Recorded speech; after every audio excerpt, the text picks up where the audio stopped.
এইজন্য আল্লামা Jalaluddin Rumi রাহমাতুল্লাহ আলাইহি বলেন, আল্লাহ আল্লাহ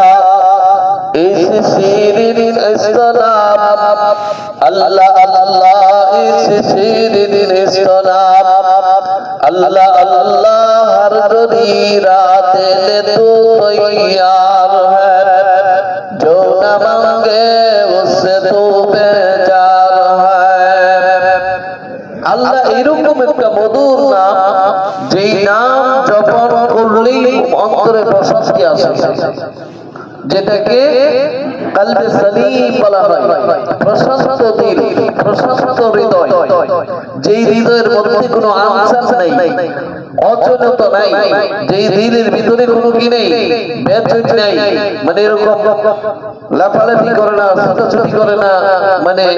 ইতমিনান যাকে বলা হয়, একবারে স্থির তার হইলেও